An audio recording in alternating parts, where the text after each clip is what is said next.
All right, so thank you so much for having me. I'm very excited to tell you about what I've been working on over the past few years, which in conjunction with dark matter and Gaia. I don't know if some of you might know what this is, but it will be made clear before the end of the talk. All right, so basically the goal of my research program has been to understand. Oh, we've got You're online, please mute. Testing. Oh, good. All right. The goal of my research program has been to understand the local map of dark matter. And by local map, I really mean the local phase space distribution of dark matter in the solar neighborhood. This project has been very timely because it really relied heavily on developments in two major areas. One, simulations, and two, observations. So for simulations, for a while now, we've been able to simulate the universe in a box, where we start from very large-scale structures, we put in dark matter, teach them what gravity is like, and then let them evolve, and they collapse into these high-density structures here, where our galaxies actually reside. However, more recently, we've been able to go far beyond just dark matter by actually simulating more than that. And for example, simulating the gas, and this is a map of the gas temperature, that is very important in star formation, but not only just the gas, but properties of that gas. For example, the gas metallicity, as you should see here, which is key in understanding the chemical properties of the stars. Not only that, we're finally able to zoom into galaxies and build high-resolution galaxies that look like our own. So basically having a disk galaxy with a bulge at very high resolution. From the other side of this, observation, we have Gaia. Gaia is a space telescope that actually provided us with the largest stellar kinematics to date. More specifically, 1 billion stars in proper motions and parallaxes.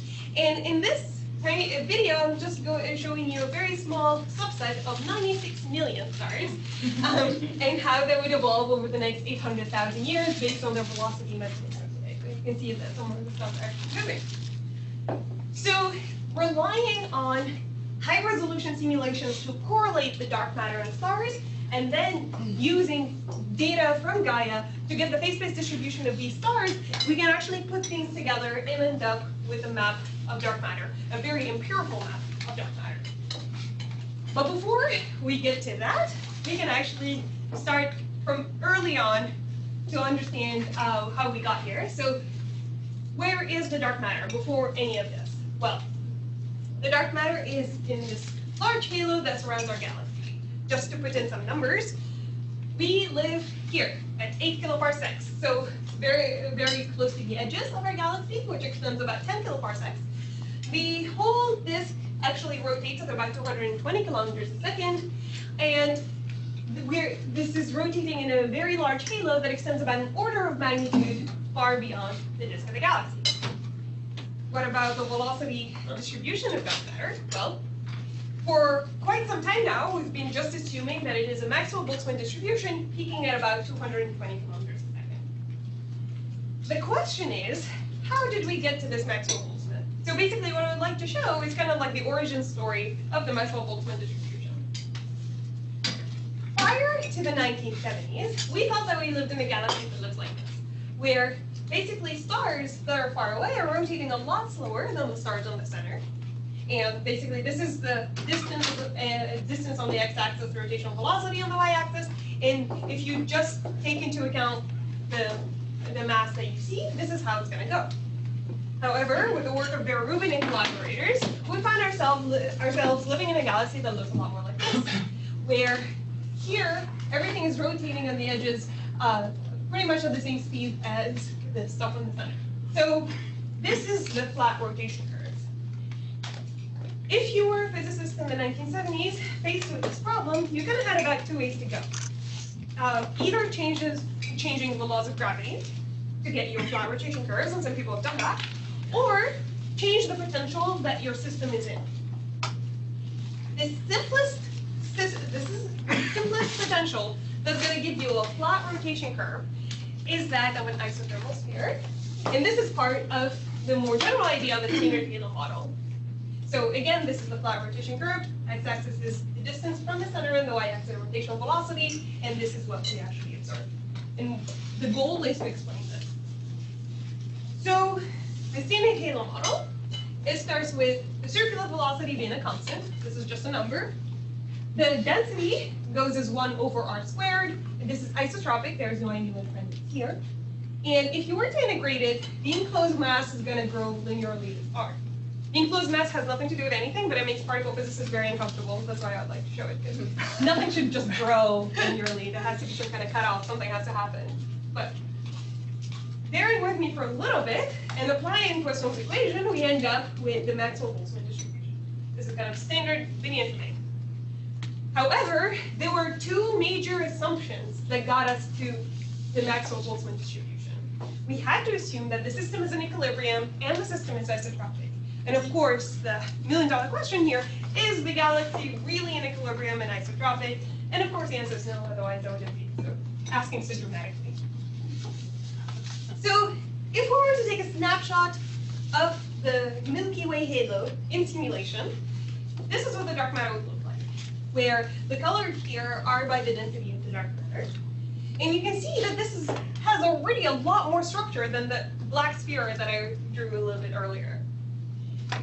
In the center here, you'll have the host halo, so your galaxy is going to be sitting here.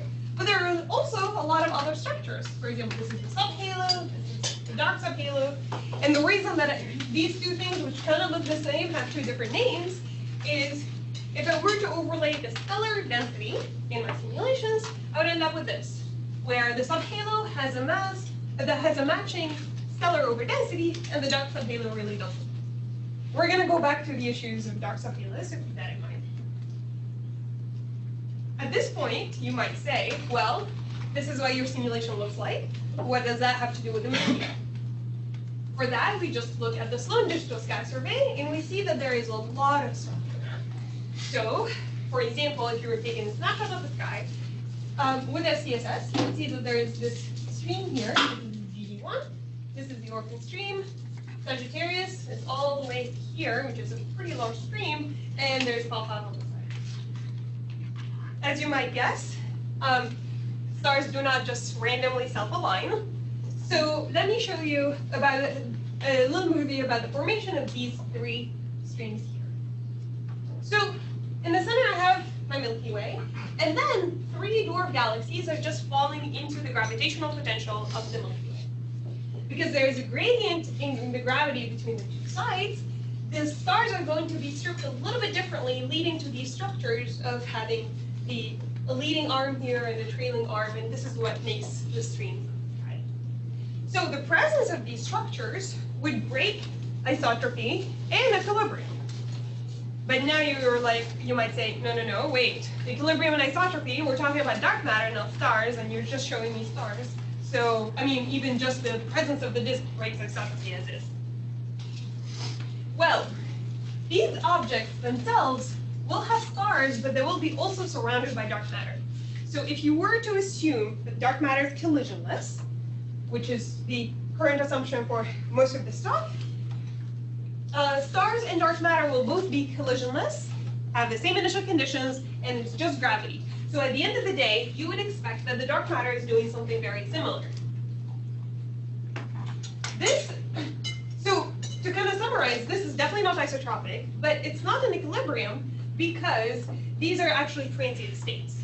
After quite a bit of time, everything is going to get a little bit more equilibrated, and you're not going to see these beautiful, gorgeous streams of the sky. So the conclusion here is that Milky Way, it's not isotropic, it's not in equilibrium. This breaks the assumptions that lead to our Maxwell-Boltzmann distribution, which means that which invalidates that assumption. So at the end of the day, what we want is something empirical.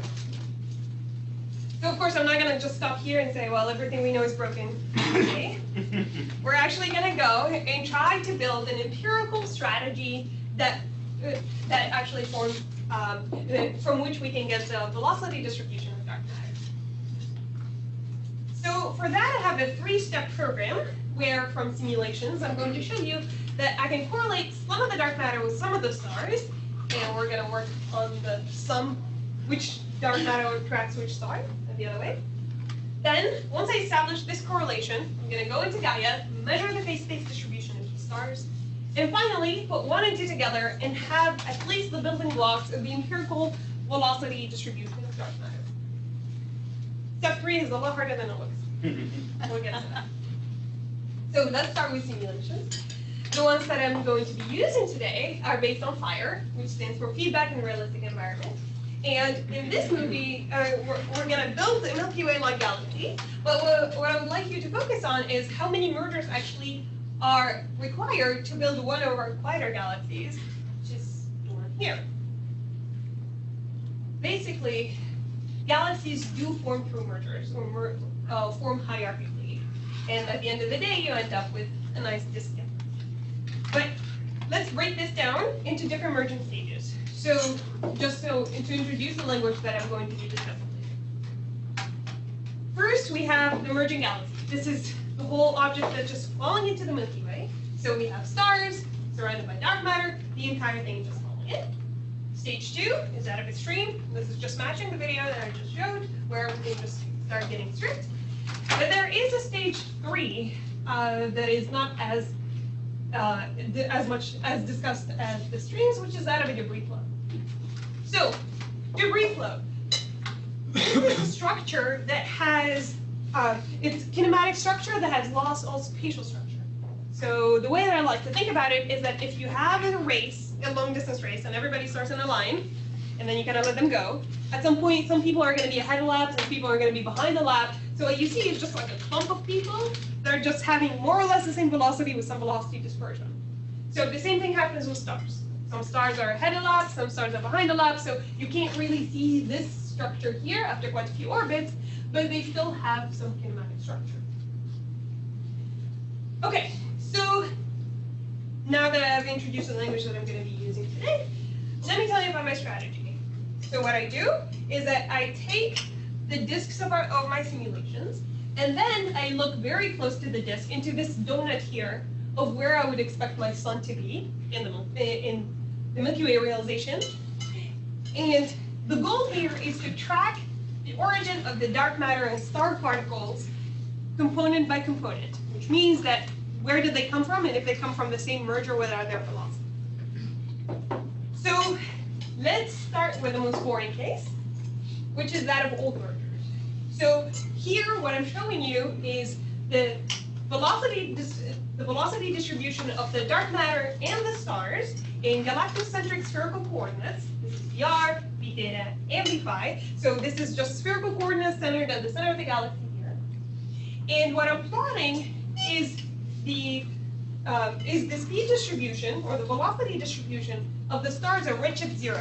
So this is their current speed today, and these particles here have merged in both the dark matter and the stars prior to redshift 3.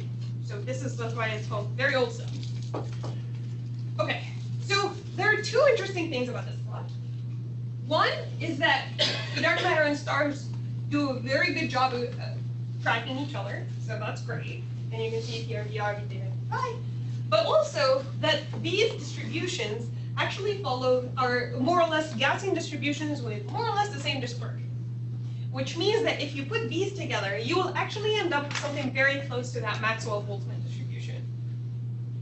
This makes sense because these mergers are very, very old, they have since equilibrated, everything is nice and serialized, and kind of like the key of where Maxwell-Boltzmann actually came from. However, let's look at something a little bit more recent. So what I'm showing you here is, again, the velocity of the dark matter and the stars, now from one merger, not everything that merged prior to redshift 3. So this is one merger that has happened at redshift 0.9 with a mass of 8 × 10⁻⁻. And the dark matter and the stars do a very good job actually tracking each other. And again, these are their velocities at redshift 0 today. Okay, so this looks quite different from the distributions that I was showing earlier. So let's try to understand this radial velocity one, especially. This double peak structure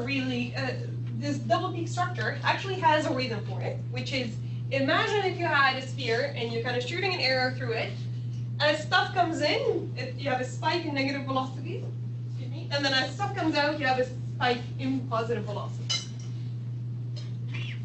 So this is really telling you that this signature is for a very specific type of orbits that tend that in very specific mergers that tend to be very eccentric, especially when you look at this left.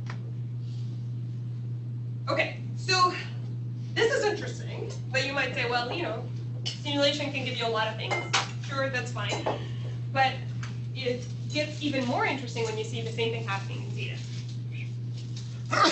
But before we get to that, I'd like to brag about my tracking code that I spent months writing to tell you about.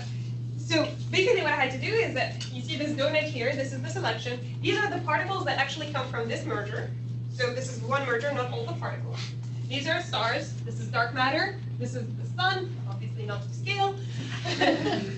And what I'm going to show you is how I can run this backwards and to see where these particles actually came from. So let's start doing that. At first, you can see that there are a lot of the particles are all over the place. This is telling you that this is indeed a debris flow, it's not a stream. But as you go back in time, you actually see it kind of getting back into a stream structure and then into the original emerging object. Usually this is one side for my water break. What's the scale on the distances? Yes, so this skier here is going from 6 to 10 kiloparsecs. Why is it surprising that stars and dark matter track each other? Isn't it just like Hubbles principle?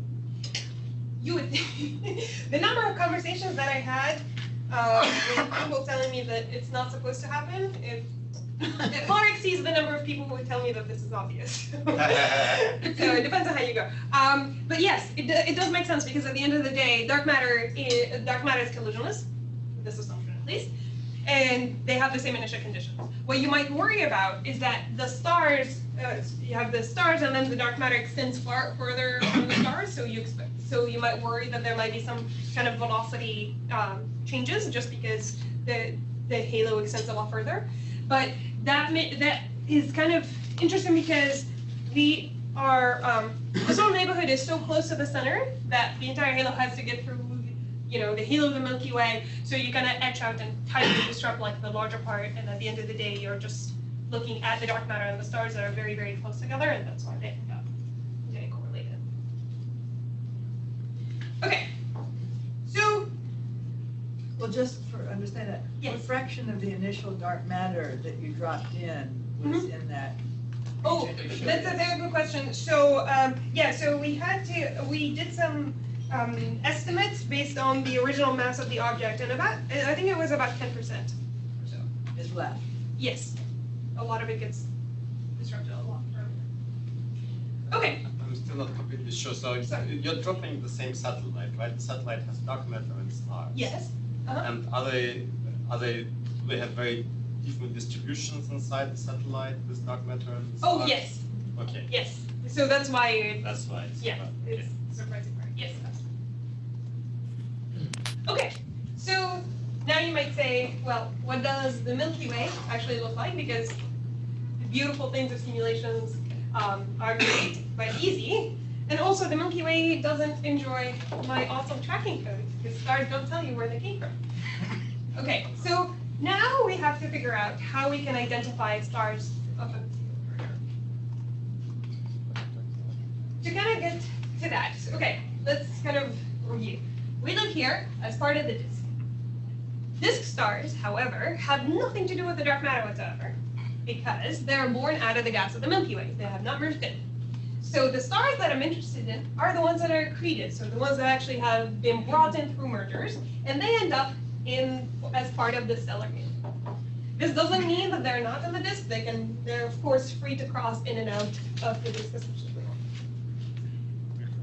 But in order to identify the accreted stars very close to the sun and basically disentangle them from these background stars or disk stars that are not of interest to this particular question, we have to use a chemical abundances. So let me start by brief history of time. Start with a very, very hot universe with a lot of different particles. We have quarks, and then they kind of get together, form protons, and then the protons and electrons get together. And very, very early on, we end up with a world of hydrogen and helium, out of which we form our first stars. These stars are metal poor, and by metal poor, I mean that they don't have much fast helium, because metals and asteroids, everything fast helium, which is weird by the way. But anyways, at the end of these stars' life, they explode into supernovas. And this high temperature, high pressure systems are actually a great place to kind of birth the elements further down the periodic table. So out of this gas, we can form younger stars that actually have more metals or more metal-rich stars. For example, the sun is a very metal-rich star. So in order to quantify this, I'm going to define Fe/H. This is the iron fraction with respect to hydrogen. The whole thing is taken with respect to the sun, where Fe/H is 0, that's the sun. -1 means that this star has 1/10 of the iron fraction of the sun. -2 is 100th, etc. You might ask, why do I care about the age of the star? Well, as an object is merging in, we have the stars, the dark matter, these are collisionless, but we also have the gas, and the gas is very collisional. But during the merging process, the first thing that you etch out is the gas. So that's the first thing that kind of gets struck out. Once you do that, it shuts off star formation, which means that the stars that that are accreted and very close to where the sun would be are ones that are born elsewhere and then were brought in, which means that they have to be a little bit older than the stars that are constantly getting born out of the disk of the Milky Way. So just to kind of put this a little bit more schematically, we'll start with here. This is the vertical distance above the plane, and this is the metallicity. Disk stars tend to be more metal-rich because they're younger stars, and they tend to be confined to the disk, almost by definition, so they will extend to only a few kiloparsecs, while accreted stars actually can go in and out of the disk however they want. And if we were to take a look at the rotation, V5 here, and then again the metallicity, disk stars, younger, where they're more, they have high metallicities, but they're also co-rotating with the disk around 200 kilometers a second as expected, versus accretive stars, which are a collection of a lot of different mergers, which means that they end up with very high dispersion, but a mean rotation more or less of 0. So metallicities are not just, are somewhat useful to disentangle, disk and accretive stars, but they also are important to tell us about the origin of an object. And this stems from the mass metallicity relation, where here on the x-axis I have the stellar mass of a sun halo, and on the y-axis I have the average metallicity, and there is this tight correlation here, which I'd like you to think about it as the bigger the object, the longer it had to actually kind of build and get bigger, which means that more and more stars kept forming, bringing this average up. And this is why there is this relation. And we're going to get back to this a little bit later. Okay, so once we've established that the dark matter and the stars, component by component, which means merger by merger, are correlated, especially in the case of very old mergers and debris flow, we can go into Gaia to measure the phase space distribution of these stars. So the Gaia is awesome slide. Gaia was launched in December 2013 with the goal of getting us the positional measurement and kinematic measurement of 1 billion stars. That is a large number, only 1% of the Milky Way, but this is the largest kinematic catalog we have to date. And I really like this picture because this is where the sun is, this is the galactic center, this is Gaia's limit for accurate distances. I'm assuming this is at the end of the mission because we don't have those accurate distances that far right now, but this tiny circle here is the extent of Hipparchus, which is a previous mission that ran from 89 to 93. So I really think that the field actually has grown quite a lot. Out of the second data release of Gaia, which was released April 25th, 2018, as a lot of you know, came the Gaia Enceladus. So this is the largest merger in the solar neighborhood. Enceladus here is a Greek god, son of Gaia. Let me show you what it kind of sort of looks like. So this is Enceladus, this is the Milky Way, this is where we live. And you can see that as the merger is happening, it's disrupting some of, because it's pretty large, it's disrupting some of the motion of the stars here, and they end up at a very extended orbits at the end of the day, so it's not a stream anymore, and basically the sun should be about here. So you can see that overwhelms quite a bit of the solar neighborhood. However, the name that stuck with the Gaia Enceladus is that of the Gaia sausage, which is quite unfortunate. It has a mass of somewhere, stellar mass, somewhere between 10 to the 8 and 10 to the 9 solar masses, so 1 to 10% of the Milky Way. And it fell in about 10 billion years ago, but it's more like somewhere between redshift 1 and 3, so 6 to 10 billion years ago. So, faced with this in Gaia DR2, what I wanted to do is actually have a kinematic modeling of the kinematics of the stars of this merger. However, only 1% of the stars in the solar neighborhood are actually accreted. So everything else is really disk stars, which I cannot use for dark matter purposes. So you start with the simplest thing first. You mask the disk of the Milky Way, and you kind of try to model everything above and below. So that's what I did here, where I used a cross-match between SCSS and Gaia DR2, and I modeled with a Gaussian mixture model the velocities and spherical coordinates in VR, d theta, and phi, as well as the metallicities, which I got out of SCSS, of the entire sample, all at once. So basically what I'm trying to do here is get the velocities and the metallicities of all the components all at once. This is only like one slide, so VR, d theta, and phi, but of course, taking into account all the correlations between them. So what I'd like to do is actually go through all of these components and make sure that they are behaving as advertised. So we start with the disk. I did mask 2.5 kiloparsecs above and below the disk, but at the end of the day, there is still some thick disk left over. So here, it's in green. There is nothing in radial velocities, which is good. Theta, nothing. But then there is this prograde motion, so velocity is about 180 kilometers a second here, which matches a metallicity peak at minus 0.7. So that's indeed telling us that it is a young metal-rich population, which is what we would expect out of the disk. Then we go to the halo. So here, just to clarify, what I call halo is actually the relaxed component. So this is the very, very old stuff that should kind of match, you know, the earlier thing, everything that came about before redshift 3 that I showed in the simulation. So looking at the kinematics of the halo, we have nothing, the mean is about 0 in VR, theta, and phi, but their velocity dispersions are actually quite close, making it an isotropic distribution just as expected. It also has a peak in metallicity of minus 1.8, telling us that it is indeed an older population of stars, just like expected. Then, the third component is that of the substructure, which is the Gaia sausage. The only reason I wrote substructure, because at the time I was very shy about writing the word sausage all over my paper, but got over it since. So this has this double peak structure that we actually saw in simulations,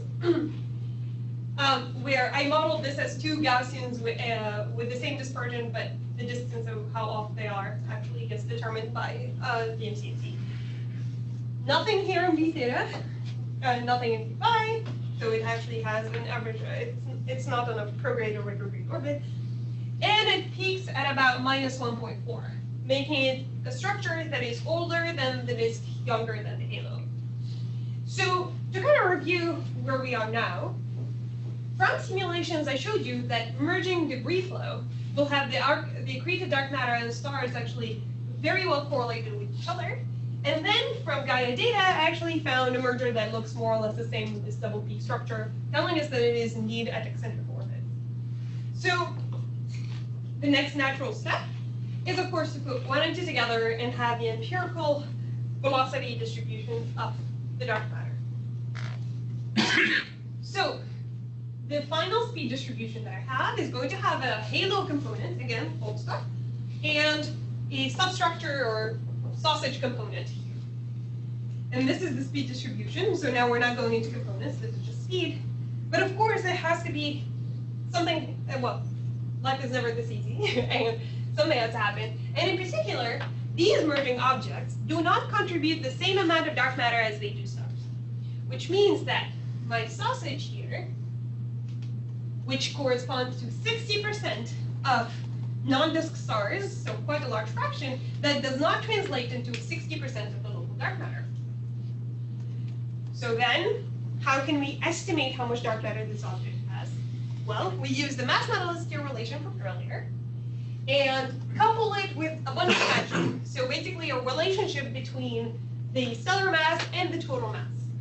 So at the end of the day, what I built here is an empirical relation with, empirical is between quotes because abundance matching also has some modeling, where I have on the x-axis the metallicity of the object, and on the y-axis I have the mass to light ratio of whatever merger I have.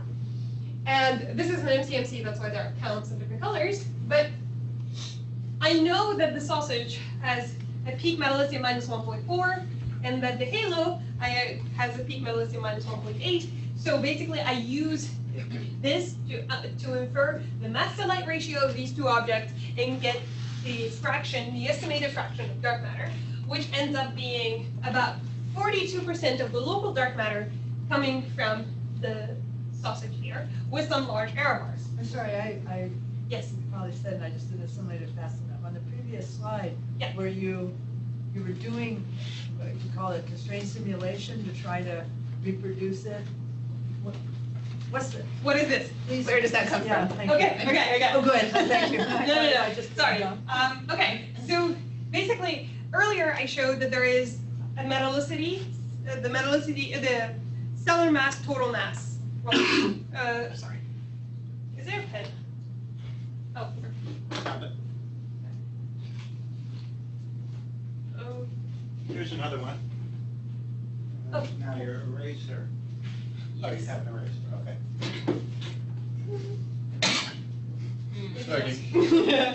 Okay, I'll do it here. So earlier I showed that there is a relationship between stellar mass of the merging object and the metallicity. And it kind of goes like this, right? From observations. Yes, from observation. Okay. Then there is another relation from part of it is from observation that goes as total mass, which is dominated by the dark matter mass, and stellar mass here. It goes like this, with some error bars. You're saying you can't measure directly the stellar mass of your sausage? Oh, so what I want is not the stellar mass of my sausage, which I get out of here, right? So directly you cannot measure, you can't count. Oh, no, yeah, because it has merged in, yeah. You can't, so you have to do it a little bit indirectly. And there are methods, for example, counting the globular clusters, and that's a whole other issue. So, You're measuring it from metallicity, and then you're measuring the global mass. Thank you. From this other relation that relates the total mass, the dark matter mass, with the stellar mass. So the plot that I'm showing here is kind of putting these two together, taking into account, the spread and error bars and everything between the metallicity, this one, and then on the y-axis I have the ratio of total mass to stellar mass, which is this, or mass to light ratio.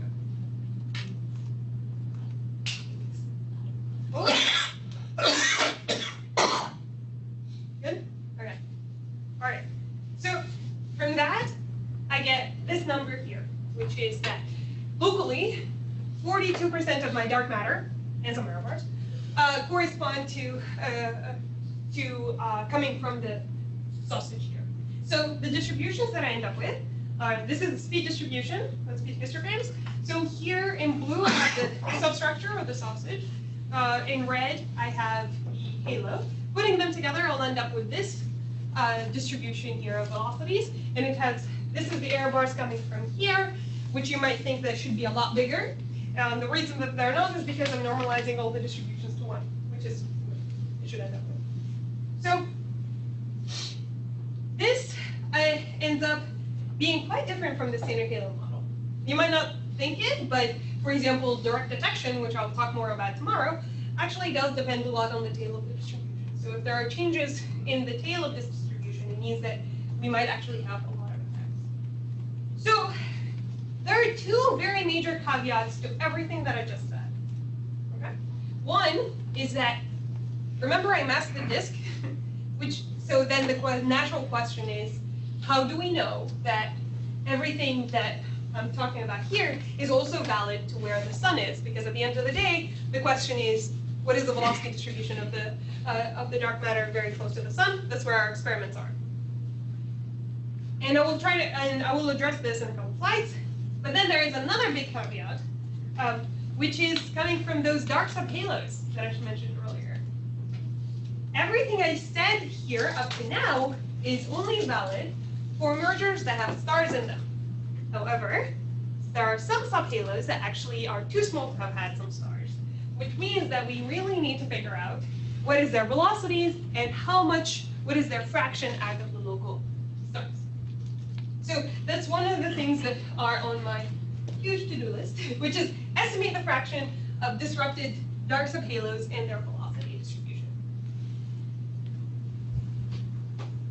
So let's kind of try to get a little bit closer to the plane.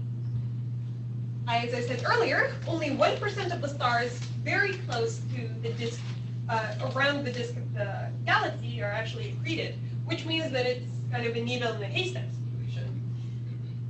So for that, you resort to machine learning, where you teach a neural net what a cat looks like, what a dog looks like, and it kind of says, okay, cool, I got it. And then you ask it a question, is this a cat or a dog? And honestly, it took me, I had to wait to figure out if this was indeed a dog in the laundry basket. It was very hard to see. But apparently I figured it out. Okay, so very similarly, I'm going to do the same thing, where I'm going to use mock catalogs of Gaia, or mock galaxies, to get which stars are accreted, which ones are not, and then ask the neural net to classify the stars out of my data set. I think I've showed this many times, and people keep guessing right which one is simulated and which one is Gaia. Yeah. My guess is the Large Magellanic Clouds are not helping. But so the first one is Ananke, which is the Gaia mock catalog built out of the fire simulation that Robin there actually did. And this is the real Gaia. So what we want is train on the simulation up above and then label the Gaia stars. And the question is binary. Is this particular star accreted? Yes, no. And of course, we're not actually showing it pictures. We're actually giving it 5D kinematics. So the two positions in the sky, the parallax, and the two proper motions, so the velocities in the perpendicular plane. Of course, we have to deal with questions that our friends in computer science do not have to deal with, which is associated errors. So we have to make sure that we're resampling appropriately and taking into account all the errors, and especially in proper motions and the parallax. Now, you might ask the question of, what if, at the end of the day, your machine learning algorithm is only picking up stuff that you see in your structure, that you're putting in by hand, basically from your simulations? What if the Milky Way looks very different from the simulation? How do I take into account that my machine learning is really doing what it's supposed to do? For that, we use something called transfer learning, where Wikipedia defines it as it's like training on cards and trying to look for trunks. Basically, two things that are somewhat related, but not exactly. So the way that you do that is you take your neural net and you retrain this last layer, telling it which stars in Gaia are supposed to be very much accreted. So the stars here are the ones that we cross-match with a different catalog with RAVE. But basically, the whole idea is telling it that the more metal-poor stars that are very far away off the disk have to be, with very high likelihood, be accreted, adjust everything accordingly. So kind of giving it some labels to kind of root itself in, and then kind of figure out the rest. The output of my machine learning is an actual score, where the score is, so it's not just accreted yes, no, but it rather is a continuum between 0 and 1, where 1 means that the star is accreted, and then 0 means it's not accreted. So the distribution here, this is from the simulation. So first, of course, we trained on one simulation and then tried it on the second simulation to make sure that everything's working appropriately. And you can see that these are the in situ stars, so these are more like the disk stars that are born within the Milky Way, and they tend to peak around 0. And then this accretive stars will have a much larger peak of 1. This is logarithmic scale. You might wonder what this is. So we trained on only 5D kinematics, so there is one missing link, which is that of the line of sight velocity. So we don't have the 6D information. And when we were trying different parameters, it was heavily relying, for example, on the prograde rotation, so the phi, which you don't really have out of just 5D kinematics. So this group of stars just is missing that component, so it looks like an in situ stars, even though it's an accretive star, because there is a missing. But it does pretty well otherwise. So my collaborator, Brian Ostick, actually did a lot of the heavy lifting in this machine learning and handed me a catalog. And he was like, I don't know what I'm looking at, have fun. I was like, okay, cool. This is gonna sound great. This is gonna be great. So what I did, now I'm actually looking very close to the sun. So within 3 kiloparsecs of the location of the sun, and R between 6.5 and 9.5. So very close. The first thing that you do is actually plot your data. And this is what I did. Before that, I actually tried to get the very high purity sample. So the scorecard that I'm putting is larger than 0.95, so everything is at least as pure as it can get. I'm plotting here is in 2D. So here I have VR, V phi, again, it's spherical galactocentric coordinate, VR, V theta, and V theta, V phi. So if I were to ask you, what is the structure that has to show up here, based on everything that I've said, the structure that we know, this is the Milky Way. So we know in the Milky Way, it dominates the structure, and we know it's accreted, very close to the solar neighborhood. Where should we see?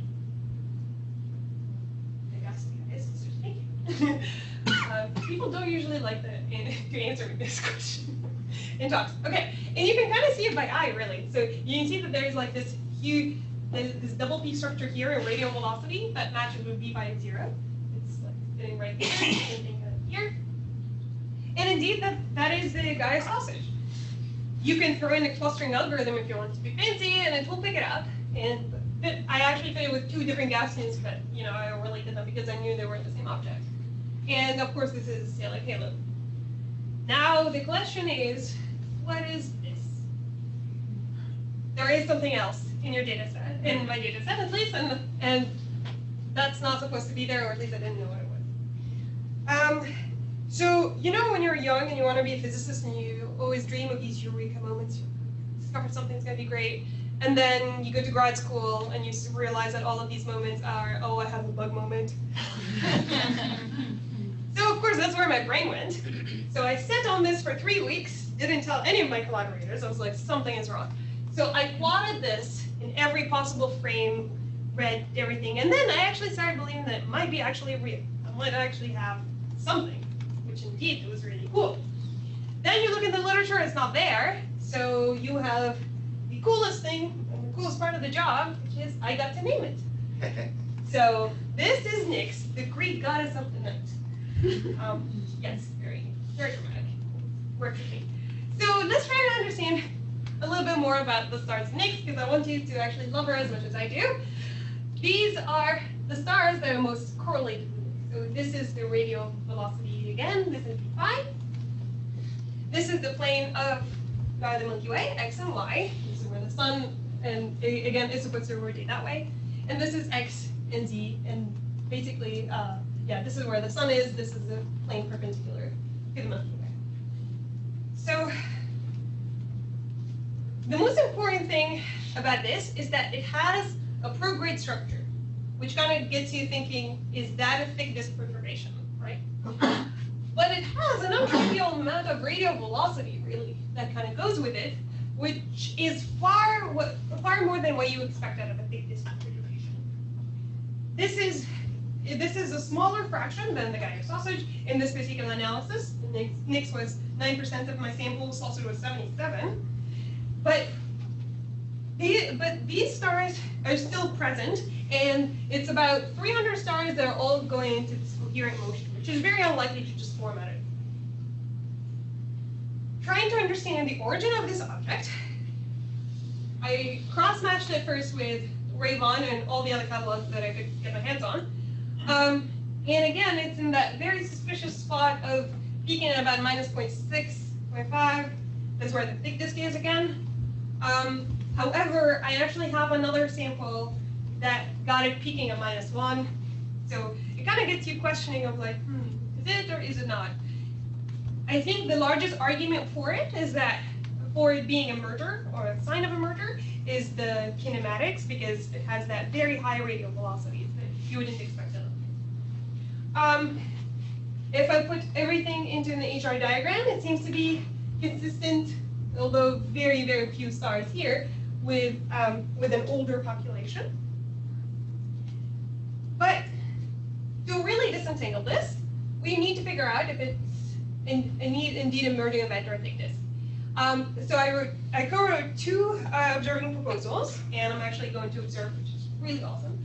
I'm going to go observe high-resolution spectroscopy at Magellan in April and KIC2 in July to actually figure out what are the chemical abundances of these stars and trying to understand its origin, which is super cool. And barely will make I'm pretty sure my thesis advisor, Jesse Taylor, who does particle physics, will disown me after I just did the test. It is what it is. Okay, so now something else that we can do. Remember, I had a very high purity sample of the spore. So what if I lower that spore? Is there another structure that's going to come out? And indeed, it does. So this is Nix here, but there is this other structure which actually has matching chemical properties. They're going to go the other way, in the opposite direction. It has also the same prograde of velocity. So it might actually be another passage of the same structure. The reason I say that is because before going through all of this, we actually did the same exercise on a simulation where we knew which simulations we had and which mergers we had, sorry. And this is what we end up with. So this is a simulation analog where the yellow stars here, again, VR and VI, are a merging event that I tagged, so we knew that. And then putting everything in the same pipeline, and then the clustering algorithm is going to pick 2 of these things, like 2 of these structures of the same object, and they end up going in these opposite directions, just like the simulation. So Nix is really cool and really exciting, but it also has a lot of implications for particle physics and direct detection, which I'll tell you more about tomorrow at NYU. For the next episode. Okay, so, but there is of course a lot more to do. The observational study of the stream. So we need to understand the chemical abundances because I only have about 30 and different catalogs are giving me different answers. We really need to narrow down if it's indeed a thick disk perturbation, a merging event. If it is a merging event, what was the original mass using the same notations that I showed earlier, all that kind of stuff. But also, this looks more like a stream, a much younger merger than the debris flow. And what I was showing you earlier from the simulations, that the dark matter and the stars are very well correlated for the cases of very old mergers and debris flow. I didn't say anything about streams. So and the reason for it is because streams are still in the first process of being tidally disrupted, so the phase change between the stars and the dark matter actually might play a role there. But of course, if it is indeed an emerging event, we need to understand how much dark matter Nix has actually brought with it. But of course, the story doesn't end here. There is still a lot more to do, starting with Gaia DR3. We're going to have improved astrometry at the end of this year, and a much larger catalog of radial velocities going from the 7 million that we have to about 100 or 150 million next year, 2021. So that is something really, really exciting because basically the small catalog that actually has 60 kinematics is going to grow substantially next year. So who knows what structures we're going to have. But of course, there are also other surveys online. The Rubin Observatory, or LSST, is going to get the proper motions of even fainter stars in Gaia. And it's a 10-year mission that starts in 2023. and I contributed to their dark matter search program in the white papers. And even further, and this is a longer program, the Mauna Kea Spectroscopic Explorer, or MSE, is going to measure the radial velocities up to an accuracy of 100 meters a second, which is pretty mind-boggling, and it's going to start at the end of the decade. So you can imagine coupling this with the results from the Vera Rubin Observatory to actually have a 6D kinematic catalog going even further. So today what I showed you is that from simulations, I can correlate the dark matter and the stars merger by merger, component by component, and then properly rescale them to get the dark matter.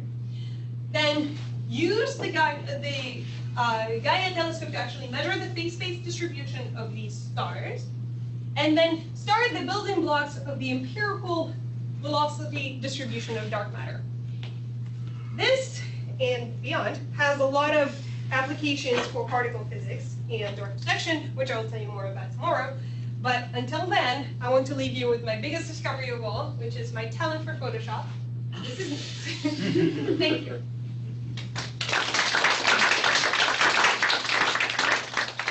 Questions for Lina?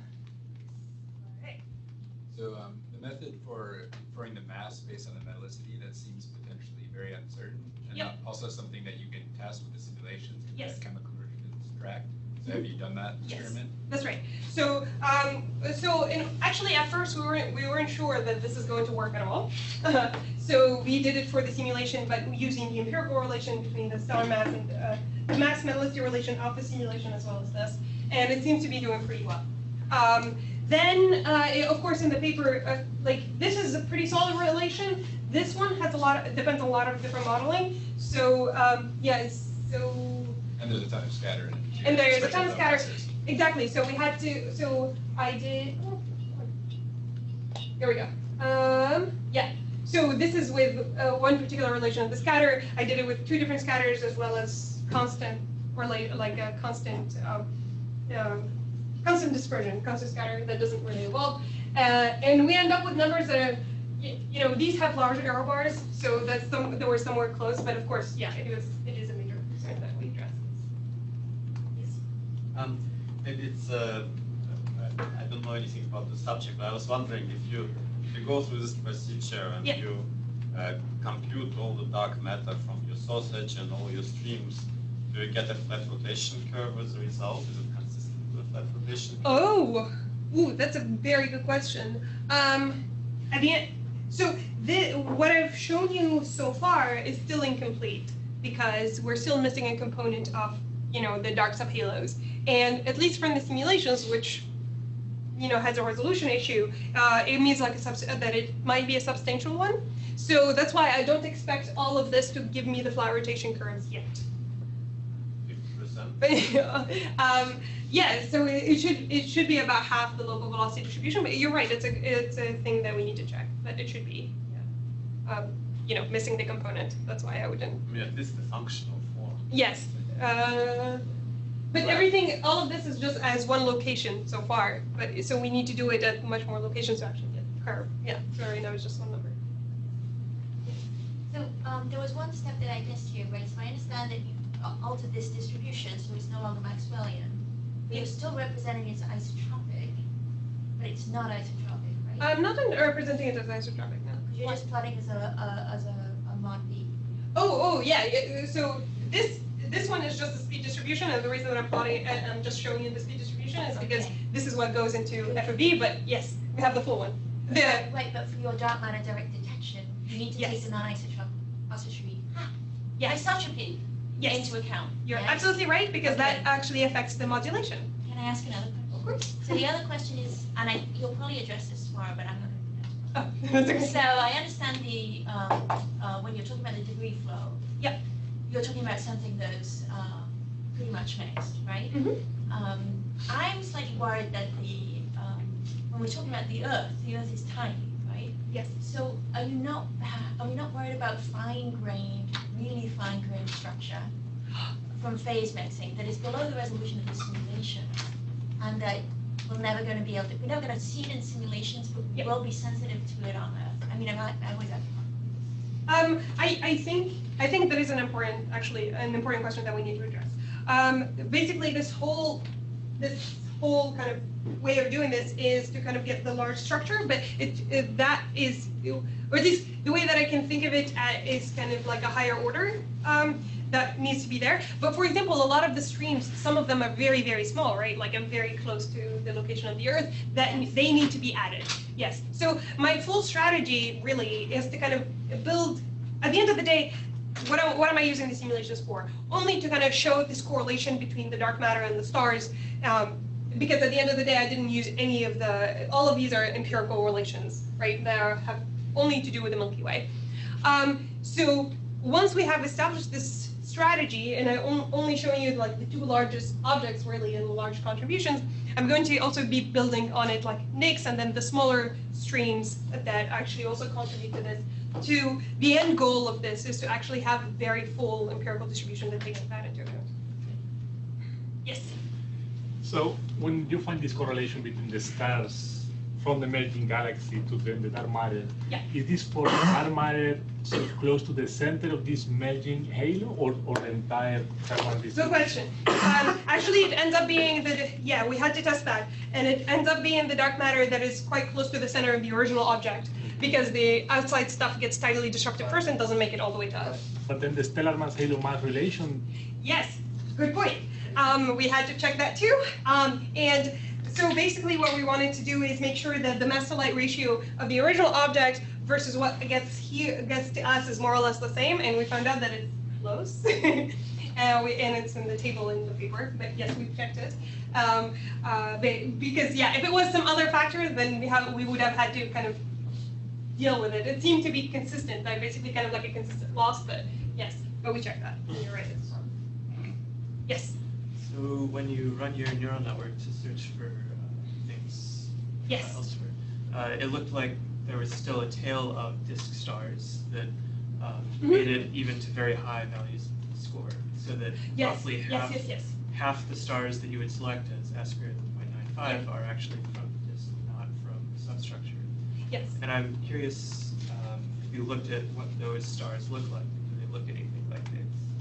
Oh, good question. So we made some, yes, so even at okay. Basically with a neural net, you have kind of two games to play. Where you put your score depends on if you want to, you have two questions. Do I want to increase statistics, or do I want to have a very high purity system?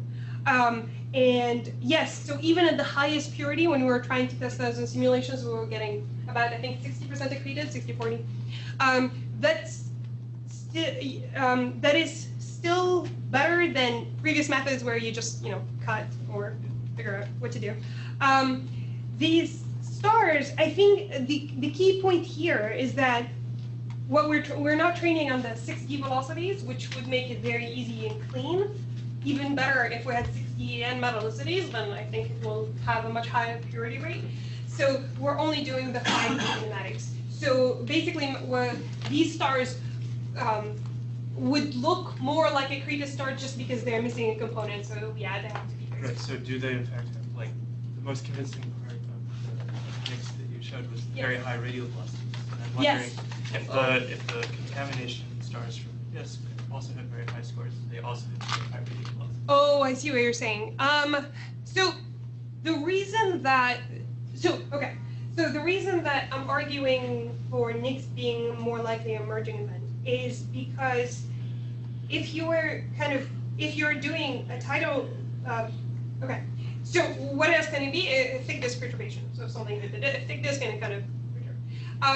All the simulations of just thick disk perturbation, so this has nothing to do with fire whatsoever, will make such structure to lag behind the disk of somewhere between, I think what I saw is 20 to 50 kilometers a second, but this one is actually much, much higher, to 80 and 90. And the interesting thing is that we actually saw in the simulation, when we were testing this, that merging events that are on prograde orbits, just like NICs, actually get picked up in the simulation with some purity, of course, because we don't get 100%. So that's why, at least we know that merging events on prograde structures do get picked up. And yeah, so what I'm trying to clarify here is that we want to make sure that what we're comparing is Milky Way, like the Milky Way and the simulations. You know, at the end of the day, you have to make sure that they're, you know, you're not relying one on the other more. Yeah, but I don't know if that answers the question, but we can discuss more actually. Okay. Oh, Catherine. No, I think we're kind of out of I'm going to dinner time. with you. Yeah. Oh, excellent. So you can tell me later. Yeah. Okay, thank you again.